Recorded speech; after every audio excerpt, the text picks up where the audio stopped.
You begin with an assumption so familiar you rarely notice it, that knowledge guarantees truth. You believe that once an idea feels coherent, or once an argument aligns with your expectations, it must therefore be correct. Yet if you stop and examine that belief, a subtle unease appears. What makes your knowing reliable? What confirms that the mind perceives reality as it is, rather than as it constructs it? Al-Ghazali faced this question early in his intellectual life. He observed that certainty often arises not from accuracy, but from repetition, habit, or social agreement. What you call truth is frequently the comfort of familiarity. As you listen, you begin to sense the fragility of the foundation upon which you have built your convictions. You quietly ask, if the mind judges truth, who judges the mind?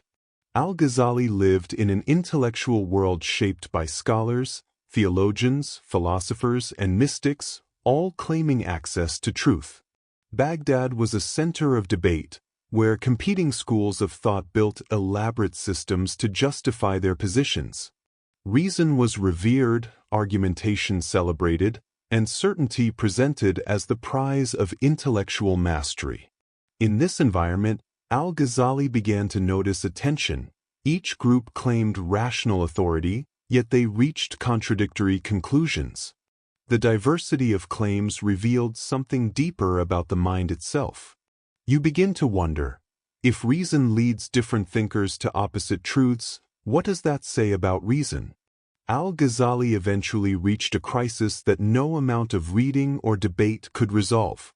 He realized that every source of knowledge was vulnerable. The senses could mislead. Logical inference depended on assumptions the mind could not prove. Even inner conviction, the sense of certainty, shifted with mood and influence. You notice the parallel in your own life. You trust your thoughts because they feel convincing, yet feeling convinced is not evidence. The very tools through which you grasp truth are incomplete. This realization does not destroy knowledge. Instead, it exposes its structure. You now face a difficult question. If every foundation is questionable, what ground remains for certainty? You often assume reason is a neutral instrument, objective, clear, self-validating. But as you examine it more closely, you see that reason rests on premises it cannot justify. It constructs clarity only by leaning on unexamined assumptions. You believe a conclusion is sound because the steps feel orderly, not because they reflect reality. Al-Ghazali reached the same point. He observed that logical systems, no matter how elegant, cannot step outside themselves to prove their own validity. Reason is a tool, not a foundation. It organizes thought, but it cannot confirm the trustworthiness of the mind that uses it. You begin to ask, if reason cannot verify itself, where does certainty begin? At this stage, you notice something subtle. Your conclusions are shaped not only by logic, but by desire, fear, preference, and bias. Thought does not operate in a vacuum. It reflects the state of the one who thinks. If the heart is clouded by attachment, the mind follows its distortions. Al-Ghazali recognized this long before modern psychology. He realized that the clarity of knowledge depends on the clarity of the knower. If the heart is conflicted, truth appears fragmented. If the heart is calm, understanding becomes coherent. Knowledge becomes a mirror reflecting the state of inner awareness. You begin to see the deeper question. If truth depends on the condition of the heart, how often do you examine that condition? Doubt now takes on a new role. It is no longer a threat to belief but a discipline of purification. You start to see that questioning your assumptions does not weaken your understanding, it strengthens it. The more you doubt what was unexamined, the more the untrue quietly dissolves. Al-Ghazali used doubt to unravel the layers of certainty that had accumulated without verification. He realized that genuine faith cannot rest on imitation or habit. It must be tested by inquiry and affirmed by awareness. Doubt becomes the method that clears the mind of false confidence. You begin to ask, if doubt reveals what is fragile, what remains when every fragile belief is removed? At this point, something shifts. Insight does not arrive through argument but through an inner clarity that cannot be forced. You notice that understanding appears when thought withdraws from trying to secure certainty. The mind becomes quiet, and in that quiet, awareness sees more directly. Al-Ghazali observed that real certainty is not the product of debate. It emerges when the layers of assumption, bias, and fear have been examined and released. Understanding is not imposed. It unfolds naturally when the mind stops grasping. You now wonder, if insight arises when seeking subsides, what is the nature of the awareness that receives it? There is a point in inquiry where external investigation reaches its limit. You may analyze texts, compare arguments, refine your definitions, but eventually the question turns toward the one who is questioning.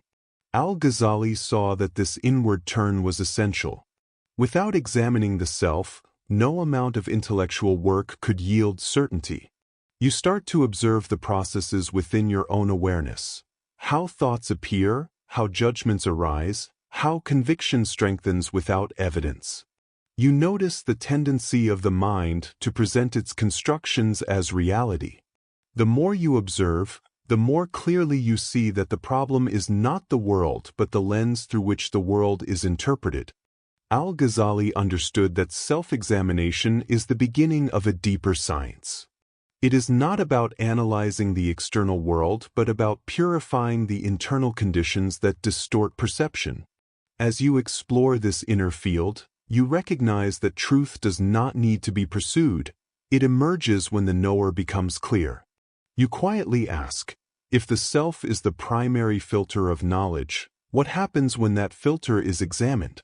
As the inward examination deepens, a new form of certainty begins to appear, one that does not depend on argument, evidence, or persuasion. It is the recognition of awareness itself. You cannot doubt that you are aware. Even the act of doubting confirms the presence of the one who doubts. Al-Ghazali recognized this as the foundation that survives his methodological skepticism. He realized that while every external source of knowledge could be questioned, the existence of awareness could not. It is self-evident, immediate, and independent of inference. This becomes the bedrock upon which understanding can finally rest. You begin to see that awareness is not a conclusion reached by the mind. It is the condition that makes all conclusions possible. Reason operates within it. Emotion appears within it.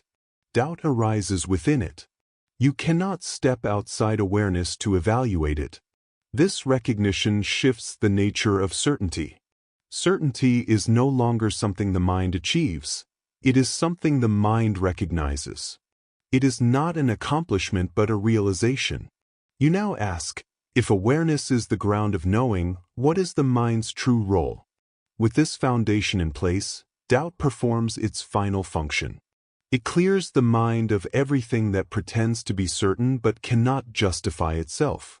It removes beliefs held out of habit, ideas accepted without examination, and assumptions inherited without understanding. In the space that remains, only what is undeniable persists. Al-Ghazali saw that doubt does not destroy truth. It removes what obstructs it. The more thoroughly you doubt what is unverified, the more clearly awareness stands on its own. What remains is not an answer but the condition in which answers become possible. Certainty becomes a recognition, not a possession. You now observe a paradox. The deeper your doubt, the clearer your understanding. The more you release your grip on fixed conclusions, the more insight becomes possible. Reason finds its proper place. Conviction becomes humble. Thought becomes a servant rather than a master. Doubt has done its work. It has removed false foundations, purified the inner mirror, and revealed the ground upon which all genuine clarity must stand. What remains is awareness itself, silent, self-evident, unshaken. You are left with a single quiet question. If truth is what remains after doubt has cleared everything else, what more is there to pursue? Your inquiry returns to its origin. The question is no longer about objects of knowledge but about the space in which knowledge appears. You see that thought arises, moves, and dissolves within awareness. Reason constructs and evaluates, yet it cannot step beyond the field in which it operates.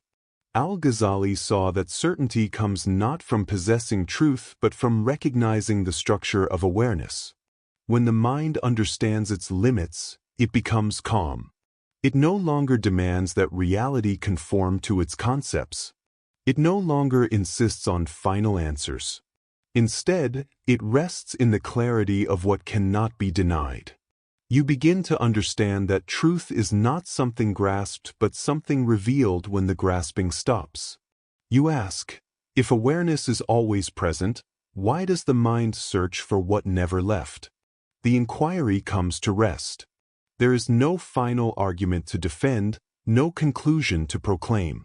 What remains is the simple recognition that awareness is constant, while thoughts come and go. Certainty is not a thought but the clarity that appears when thoughts settle. Al-Ghazali understood that the search for truth ends not in accumulation but in stillness. When the mind stops insisting, insisting dissolves. When the self stops grasping, clarity emerges. Nothing new is added, only what obscured understanding is removed. You arrive at a quiet recognition. Truth is what remains when you no longer try to possess it. Nothing more needs to be said,